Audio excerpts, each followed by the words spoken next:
ಕರ್ನಾಟಕ ಸಾಬೂನು ಮತ್ತು ಮಾರ್ಜಕಗಳ ನಿಯಮಿತ ತಯಾರಿಸುವ ಉತ್ಪನ್ನಗಳಿಗೆ ನಟಿ ತಮನ್ನಾ ಭಾಟಿಯಾ ಇವತ್ತಿನಿಂದ ಪ್ರಚಾರ ರಾಯಭಾರಿಯಾಗಿದ್ದಾರೆ. ಬೆಂಗಳೂರಿನ ಖಾಸಗಿ ಹೋಟೆಲ್ನಲ್ಲಿ ನಡೆದ ಅದ್ದೂರಿ ಸಮಾರಂಭದಲ್ಲಿ ನಟಿ ತಮನ್ನಾ ಭಾಟಿಯಾ ಮೈಸೂರು ಸ್ಯಾಂಡಲ್ ಸೋಪ್ನ ಉತ್ಪನ್ನಗಳನ್ನು ಬಿಡುಗಡೆಗೊಳಿಸಿದರು. ಇನ್ನು ಎಂ.ಬಿ. ಪಾಟೀಲ್ ಮಾತನಾಡಿ KSDL ಸಂಸ್ಥೆಯ ವಾರ್ಷಿಕ ವಹಿವಾಟನ್ನು 2030ರ ಹೊತ್ತಿಗೆ 5,000 ಕೋಟಿ ಹೆಚ್ಚಿಸುವ ಗುರಿ ಇಟ್ಟುಕೊಳ್ಳಲಾಗಿದೆ ಅಂತ ಹೇಳಿದರು. ಇನ್ನು ಈ ವೇಳೆ ರಾಯಭಾರಿ ತಮನ್ನಾ ಮಾತನಾಡಿ ರಾಯಭಾರಿಯಾಗಿ ಆಯ್ಕೆಯಾಗಿದ್ದಕ್ಕೆ ಸಂತಸವಾಗ್ತಿದೆ. KSDL ಜೊತೆಗೆ ಕೈ ಜೋಡಿಸಿರುವುದು ಬಹಳ ಸಂತೋಷ.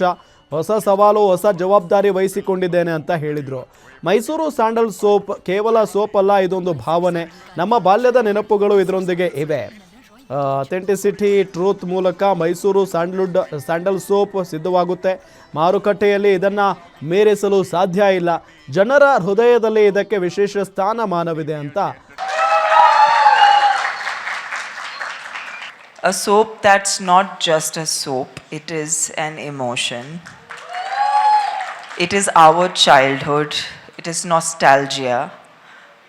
And I always wondered, how can something so nostalgic still be so relevant? And the only thought that crossed my mind was that when it was made with authenticity and the truth. And there's only one thing that doesn't change, and that is the truth. And I feel like that is the core philosophy behind Mysore Sandal Soap.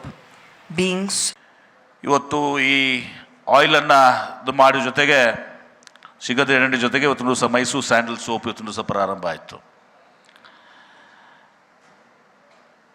ಇದು ನಮ್ಮ ದೇಶದ ಒಂದು ಹೆಮ್ಮೆಯ ಒಂದು ಸಂಸ್ಥೆಯಾಗಿದೆ. ಇವತ್ತು ಸಹಜವಾಗಿ 108 ವರ್ಷದ ಇತಿಹಾಸ ಇದ್ದಂಥ ಸಂಸ್ಥೆ ಅನೇಕ ಏಳು ಬೀಳು ಹೀಗೆ ಅದರ ಪಾಲಾದರೂ ಕೂಡ ಆ ಸಮಸ್ಯೆಗಳನ್ನ ಮೆಟ್ಟಿ ನಿಂತು ಇವತ್ತು FMCG ಸೆಕ್ಟರ್ನಲ್ಲಿ ಇವತ್ತು ಎಲ್ಲ ಕಾರ್ಪೊರೇಟ್ ಇವ್ರ ಜೊತೆಗೆ ಸ್ಪರ್ಧೆ ಮಾಡಿ ಇವತ್ತೊಂದು ಸಹ ನಾವು ಪ್ರಥಮ ಸ್ಥಾನವನ್ನು ಹೊಂದಿದ್ದೀವಿ ಇವತ್ತಂದರೆ ಭಾಳ ಸಂತೋಷ ಅನ್ನಿಸ್ತದೆ. ಇವತ್ತೊಂದು ದಿವಸ ಈಗಾಗಲೇ ಪ್ರಶಾಂತ್ ಅವರು, ನಮ್ಮ ಅಧ್ಯಕ್ಷ ಅಂತ CS ನಾಡಗೌಡರು ಈ ಸಂಸ್ಥೆಯ ಈಗಿನ